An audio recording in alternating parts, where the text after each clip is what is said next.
오늘 이 말씀은 주 하나님이 가라사대 이렇게 시작됩니다. 하나님이 누구신지를 스스로 자신에 대해서 말씀하고 계시는 겁니다. 이걸 뭐라고 그러냐면 변증이라고 합니다. 기독교의 변증이란 말이 있는데 이 변증 대표적인 사람이 바로 사도 바울입니다. 사도 바울은 믿지 않는 사람들에게 기독교 복음이 뭔지를 설명해주고 안으로는 기독교 신앙을 견고히 하고 밖으로는 이단 사설을 물리치는 그것을 가리켜서 변증이라고 합니다. 한마디로 하나님께서 스스로 자신에 대해서 지금 설명하고 계시는 겁니다. 왜 하나님이 스스로 자기에 대해서 설명하시냐면 하나님의 자녀들이라고 자부하는 사람들조차도 하나님이 어떤 분인지를 정확하게 모르고 있었기 때문에 그렇습니다. 사실은 몰랐던 게 아니라 삶에서 어려움이 찾아오니까 환난이 계속되고 박해가 계속되니까 하나님에 대한 믿음을 잊어버린 겁니다. 믿음의 사람도 삶에서 환난이 계속되면 하나님에 대한 의구심을 품게 됩니다. 그 대표적인 사람이 누굽니까? 구약에서 고난을 많이 받았던 욥입니다. 욥기 2장 10절에 보니까 이 모든 일에 욥이 입술로 범죄치 아니하니라 그럽니다. 처음에는 하나님 원망하지 않고 입술로 범죄하지 않았어요. 그런데 욥기를 계속 읽다 보면 3장 1절에 이렇게 되어 있습니다. 그 후에 욥이 입을 열어 자기의 생일을 저주하니라. 욥의 불평과 원망이 쏟아져 나옵니다. 왜 그렇습니까? 고난이 계속되면 믿음의 사람도 그 믿음이 흔들립니다. 김병에 효자가 없듯이 처음에는 잘 버티는데 고난이 길어지고 계속되면 대부분의 사람들이 믿음을 저버리고 배교합니다.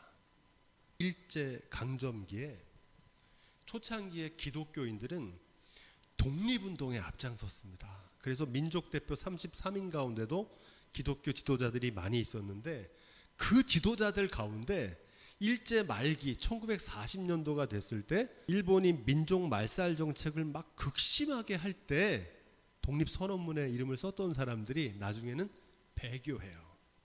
그래서 친일파가 됩니다. 오늘 이 말씀은 고난 중에 믿음이 흔들리는 성도들에게 하나님께서 자신의 이름을 걸고 하시는 세 가지 변증입니다.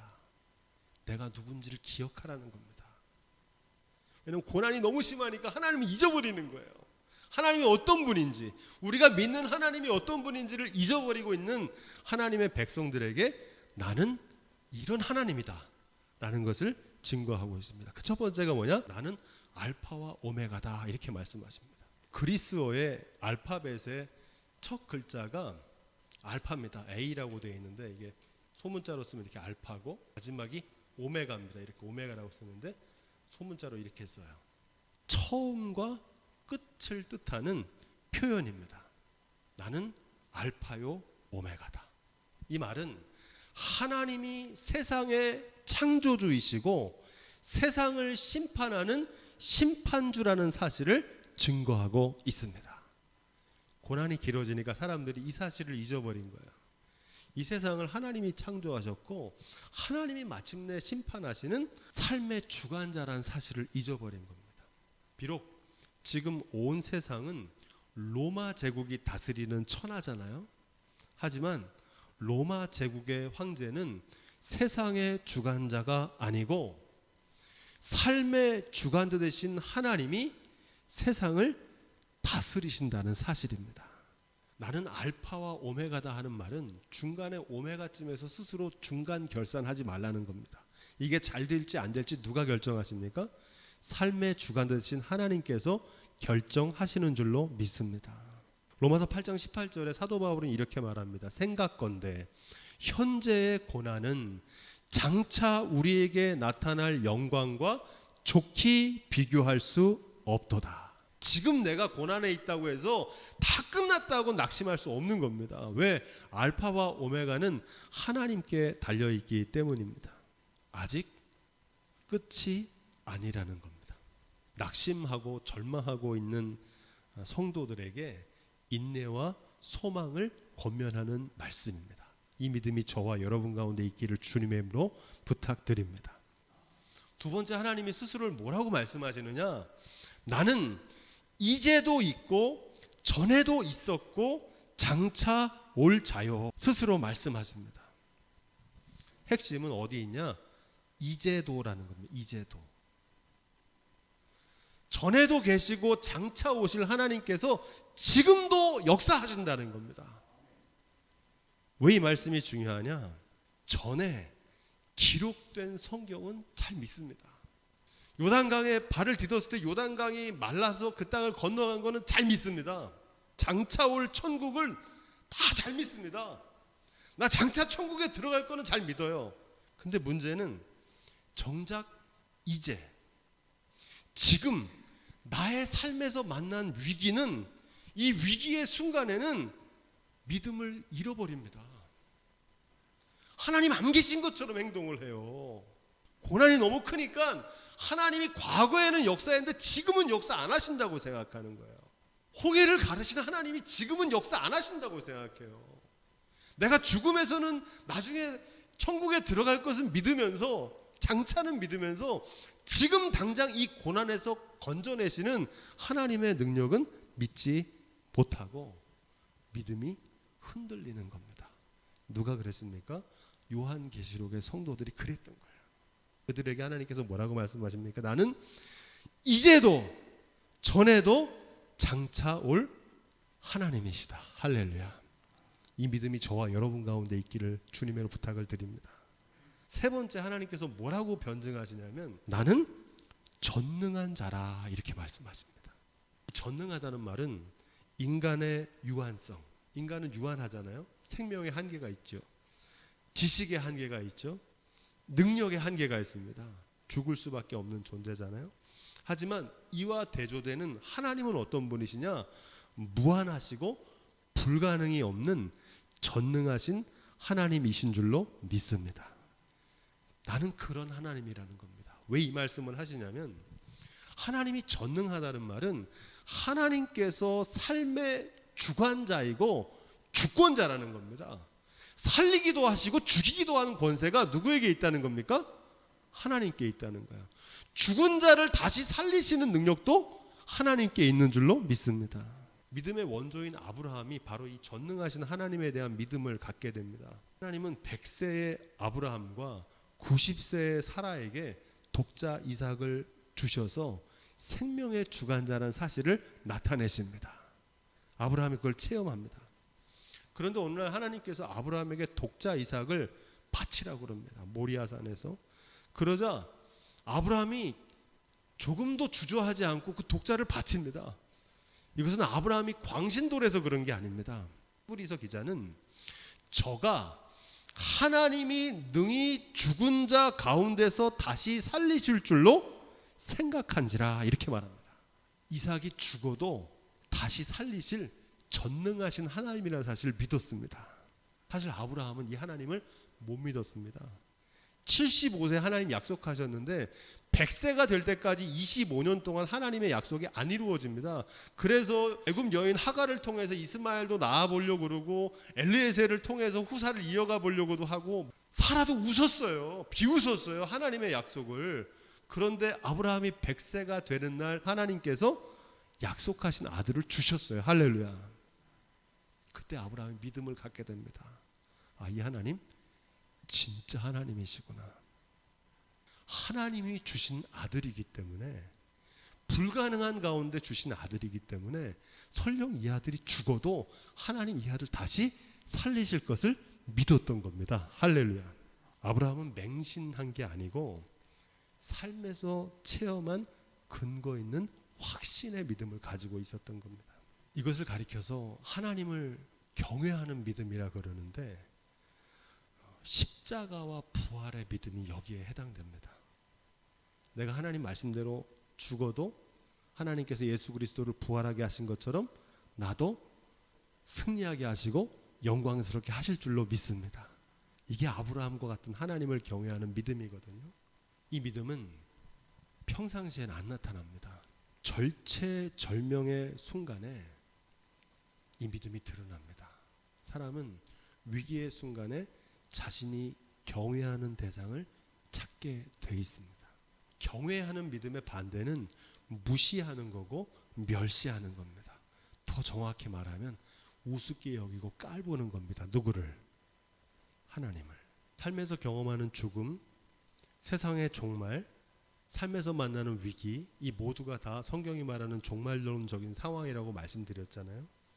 이런 상황에 놓였을 때 염려하고 두려워하는 진짜 이유는 하나님의 전능하심을 믿지 못하기 때문입니다. 죽음 같은 절망의 순간에도 하나님의 전능하심을 믿는 믿음이 있으면 낙심하지 않고 담대합니다. 요한계시록은 바로 이 믿음, 하나님을 경외하는 믿음을 증거하고 있습니다. 우리는 얕은 물가에서 헤엄치던 믿음에 머물러 있었습니다. 이 믿음은 비가 오고 창수가 나는 날, 이 믿음은 아무런 힘을 못 발휘합니다. 재난을 이기고 고난을 이기는 믿음으로 성숙해져야 될 줄로 믿습니다. 그날의 반석 위에 지은 집처럼 말씀을 듣고 준행하는 이 믿음만 살아남습니다. 경외하는 사람은, 진짜 하나님을 믿는 사람은 그 말씀대로 준행합니다. 하늘의 밀로 썩어져요. 십자가를 져요. 고난 가운데도 두려워하지 않고 하나님 마침내 구원하실 것을 믿습니다. 그래서 인내해요. 그 진짜 믿음이 저와 여러분 가운데 있기를 주님으로 부탁을 드립니다. 지금은 이 믿음이 필요한 때입니다. 9절 말씀, 믿음의 형제와 하나님의 자녀되는 조건이 있는데 그게 뭐냐? 고난에 동참하고 있다는 겁니다. 로마서 8장 17절에 보면 자녀이면 또한 후사요 곧 하나님의 후사요 그리스도와 함께한 후사니 우리가 그와 함께 영광을 받기 위하여 고난도 함께 받아야 할 것이니라. 뭐라고 그럽니까? 하나님의 자녀, 하나님의 후사가 되려면 주님과 함께 영광을 받기 위해서 고난도 받아야 된다는 겁니다. 그런데 많은 믿음의 사람들이 영광만 받고 고난은 안 받으려고 합니다. 고난이 없이는 영광도 없습니다. 눈물로 씨를 뿌리지 않았는데 어떻게 열매를 거둡니까? 십자가 없이는 부활도 없기 때문입니다. 주께서 그 사랑하시는 자를 징계하시고 그의 받으시는 아들마다 채찍질 하심이라 이렇게 말합니다. 지금 우리가 받는 고난은 장차 얻을 영광과 비교할 수 없다는 말과 일맥상통합니다. 예외 있습니까? 없습니까? 요한계시록을 쓰고 있는 사도 요한만 이 patmos섬에서 이 계시록을 쓰고 있고 나머지 모든 사도들은 한 사람도 빠짐없이 순교했습니다. 예외가 없습니다. 순교하지만 끝이 아니고 부활의 영광으로 마침내 승리하게 하실 줄로 믿습니다. 그걸 믿는 게 기독교 신앙입니다. pat모라고 하는 섬에 있었다 이렇게 얘기하는데 이 pat모라고 하는 섬은 실제로 지금도 있는 섬입니다. 소아시아, 터키, 에베소 남서쪽 약 90km 지점에 위치한 작은 섬입니다. 이 섬은 오늘날에도 유네스코 세계문화유산에 등재된 그런 섬입니다. 조그만 섬인데 많은 사람들이 성지순례를 갑니다. 중요한 것은 로마 시대에 그 섬은 유배지였습니다. 정치범들을 보내는 유배지. 그 pat모 섬에서 사도 요한이 이 요한계시록을 기록한 겁니다. 사도 요한은 왜 pat모 섬에 유배되었느냐? 하나님의 말씀과 예수의 증거를 인하여 이렇게 말합니다. 우리가 지난 시간에 배웠는데 하나님의 말씀과 예수의 증거는 하나님의 나라 천국 복음이라고 배웠습니다. 천국, 하나님의 통치, 예수 그리스도께서 왕으로 다스리시는 통치가 이루어질 거다. 이게 복음입니다. 천국 복음. 이것 때문에 지금 pat모섬에 갇혀 있다는 겁니다. 예수가 그리스도라는 거예요. 그러니까 이거는 그들이 볼 때는 반역자들이거든요. 그래서 그를 다 잡아다가 정치범들이 보내는 유배지에 보내고 박해하고 핍박했던 겁니다. 우리 대한민국하고 유대 나라하고 공통점이 많아요. 시대는 다른데 열강들에 의해서 핍박을 받았던 민족이라는 점에서 공통점이 있습니다. 그래서 일제시대에 왜 독립운동에 기독교인들이 앞장섰냐면 성경을 읽어보니까 바벨론 포로기에 다니엘과 에스더와 같은 그 형편이 우리 민족이 일본 제국주의에 침략받은 형편과 같은 상황인 거예요.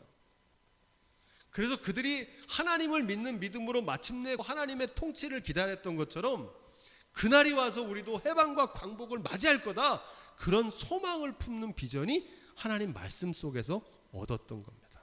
실제로 일제강점기에 민족 말살 정책이 막 심해지던 1940년도 이후에 친일 기독교 혁신 교단을 만들면서 제일 먼저 한 게 뭐냐면 성경에서 구약 성경을 배제시켰습니다. 예언서를 읽지 말아라. 왜 그렇습니까? 지금 예언서를 읽으면 어떤 내용이 나옵니까? 하나님의 천국 그리스도 왕이 오시고 지금 세상 나라 통치하는 일본 제국주의 같은 게 세상의 주관자가 아니라 하나님이 주관자라는 사실을 이 말씀을 통해 배우니까 구약 성경 읽지 말고 신약 성경만 읽어라. 또 메시아, 그리스도, 왕, 구세주, 재림, 평화 같은 단어가 들어간 찬송가는 삭제하거나 개작을 해서 부르게 했습니다. 근데 이게 과거만의 얘기가 아니라 오늘날에도 성경의 본래적인 메시지를 상실하고 교회가 개인 구원, 내가 예수님 잘 믿고 천국 가는 거, 교회가 성장하는 거, 여기에만 모든 정신을 쏟고 있습니다. 왜 그렇습니까? 구약 성경의 예언서의 말씀을 읽지 않는 거예요. 그러니까 하나님의 통치, 그리스도의 통치 이런 데 관심이 없어요. 역사의식이 없어요. 그 이유가 바로 하나님의 말씀을 읽지 않기 때문이다. 10절 11절 여기서 말하는 이 주의 날은 원어를 살펴보면 주님이 다시 오시는 심판의 날을 얘기하는 게 아닙니다. 많은 사람들이 이 날을 주의 날을 재림의 날이라고 생각하는데 이 날은 그 날이 아니고 주님이 부활하신 날, 안식 후 첫날이잖아요. 그 날을 뭐라고 그럽니까? 주일이라 그래. 주일. 주님의 날, 주일이란 뜻입니다. 그래서 메시지 성경은 이 대목을 어떻게 번역하냐면 그날은 주일이었고 나는 성령 안에서 기도하고 있었습니다. 그때 뒤에서 나팔 소리처럼 우렁차고 쩡쩡한 큰 음성이 들려왔습니다. 이렇게 얘기합니다. 반모섬에 있을 때 주일 아침에 성령의 감동으로 뒤에서 하나님의 나팔 소리와 같은 음성을 들은 겁니다. 중요한 것은 지금 이 사도 요한이 쓰고 있는 요한계시록은 하늘에서 뚝 떨어진 말씀이 아니라는 겁니다.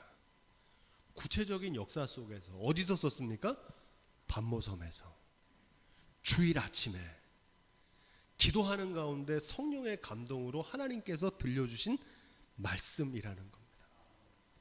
이 요한계시록에 기록된 시대적인 배경은 이 도미티안 황제에 의해 가지고 극심한 기독교 초대교회에 박해가 있었던 때입니다. 그래서 예루살렘 위쪽에 소아시아, 지금 터키 지역인데 그 소아시아 지역에 있는 실제 7교회들, 여기 있는 7교회들이 제가 다 가봤어요. 그 교회 터가 지금도 남아있어요. 기둥들이. 그 교회들에게 주신 하나님의 말씀입니다. 그 박해 가운데 있는 성도들에게 박해 속에서도 변함없는 하나님의 위로와 구원의 소망을 사도 요한이 계시로 받아서 증거하는 말씀인 줄로 믿습니다. 요한계시록은 그렇게 읽어야 돼요. 이제 12절로 16절 7 금촛대가 나오고 또 그 촛대 사이에 인자 같은 일을 사도 요한이 봅니다. 이게 뭘 가리키느냐, 이걸 미리 본 적이 있어요. 스가랴가 본 순금 등대 기억하시죠? 순금 등대를 봅니다. 스가랴가. 그래서 순금 등대가 있고 기름 양쪽 올리브 나무에서 기름이 이렇게 내려오는 이 모습을 누구도 봤냐면 다니엘도 봤어요. 다니엘도. 다니엘 10장 4절로 5절에 보면 정월 24일에 내가 히데겔이라 하는 큰 강가에 있었는데 그때 내가 눈을 들어 본즉 한 사람이 세마포 옷을 입고 허리에 우바스 정금 띠를 띠었고 그 몸은 황옥 같고 그 얼굴은 번갯빛 같고 그 눈은 횃불 같고 그 팔과 발은 빛난 놋과 같고 그 말소리는 무리의 소리와 같더라. 이분을 누구도 봤냐면 에스겔도 봤어요. 에스겔 43장 2절로 3절에 보면 이스라엘 하나님의 영광이 동편에서부터 오는데 하나님의 음성은 따라해 보겠습니다. 많은 물소리 같고 뭐와 같다 그래요? 많은 물소리 같다는 거예요. 그러니까 지금 이 사도 요한이 보고 있는 그 모습을 다니엘도 보고 에스겔도 보고 스가랴도 본 겁니다. 그분을 봤어요. 그분이 누구겠습니까? 그분이 메시아 예수 그리스도를 본 겁니다. 바벨론 포로기 시대에 에스겔과 다니엘과 스가랴에게 보여주셨던 그 비전을 지금 사도 요한에게 다시 보여주고 계시는 겁니다. 바벨론 포로기의 절망 가운데 에스겔과 다니엘과 스가랴가 보았던 그 메시아의 모습을 지금 사도 요한이 그 그리스도의 형상을 보고 있는 겁니다. 똑같이 봤어요. 여기 아주 중요한 의미가 있는데 지금 사도 요한은 믿음의 눈을 들어서 주님을 바라보고 있는 겁니다. 지금 눈앞에는 극심한 고난이 있는데 사도 요한은 뭘 보고 있는 거예요? 그리스도 주님을 바라보고 있는 겁니다. 우리도 삶의 절망 가운데 믿음의 눈을 들어서 주님을 바라볼 수 있기를 주님으로 부탁을 드립니다. 자, 계속해서 17절부터 20절 일곱 촛대가 나오고 일곱 촛대 사이에 계셨던 인자 같은 이가 나오시고 그리고 일곱 별이 등장합니다. 이 세 가지의 의미가 뭔지를 자세히 설명해 주고 있습니다. 일곱 촛대는 누구라고 그럽니까? 마지막 20절에 보니까 일곱 촛대는 일곱 교회다 이렇게 얘기합니다. 그 일곱 촛대 사이에 서 계신 인자 같은 이는 누구겠습니까? 부활하시고 심판으로 오실 예수 그리스도이신 줄로 믿습니다. 그러면 일곱 별은 누구냐? 일곱 교회의 사자다 이렇게 말합니다. 사자다. 하나님의 보내심을 받은 사람이란 뜻입니다. 메신저. 하나님이 교회에 보내신 사자. 누구를 말합니까? 전체적인 맥락으로 살펴보면 이 교회를 이끌고 있는 교회의 지도자들을 가리킵니다. 다니엘서의 12장 2절로 3절에 보면 지혜 있는 자는 궁창의 빛과 같이 빛날 것이요 많은 사람을 옳은 대로 돌아오게 한 자는 별과 같이 영원토록 비추리라. 별과 같이 언제? 마지막 날 순교와 배교가 있는 그 박해의 시대에 믿음을 지켜서 그 교회의 성도들을 바른 길 갈 수 있도록 인도한 사람들을 하나님께서 어떻게 하신다는 거예요? 밤하늘의 별처럼 빛나게 하실 줄로 믿습니다. 그래서 여기 일곱 별은 누구를 얘기하냐면 바로 교회의 지도자들입니다. 교회가 박해를 받고 성도들이 박해를 받는데 평안할 때도 어려운데 그때 교회를 지키는 게 얼마나 어렵습니까? 그 지도자들을 하나님께서 어떻게 하고 계신다는 거냐? 오른손으로 그분께서 붙들고 계신다는 겁니다. 정리하면 지금 사도 요한은 어디서 무엇을 보고 있느냐? 초대교회의 극심한 박해 한가운데서 예언자들이 보았던 메시아 그리스도를 보고 있는 겁니다. 그분이 누구시냐? 죽으시고 부활하신 주님이시고 하나님의 우편에 계시다가 저리로서 산자와 죽은 자를 심판하러 다시 오실 주님을 바라보고 있는 겁니다. 그 믿음의 눈이 저와 여러분 가운데도 열려지기를 주님으로 축원드립니다. 지금 그분이 어디 계신다는 거예요? 일곱 촛대 사이에 서 계신다는 겁니다. 박해받고 고난받는 교회들 가운데 그 주님께서 지금도 운행하고 계신다는 거예요. 그 주님이 지금 뭐 하신다는 겁니까? 일곱 별, 일곱 교회의 지도자들, 그 극심한 어려움 속에서 낙심하고 있는 지도자들을 주님께서 오른손으로 붙들고 계시는 줄로 믿습니다. 그걸 보는 거예요.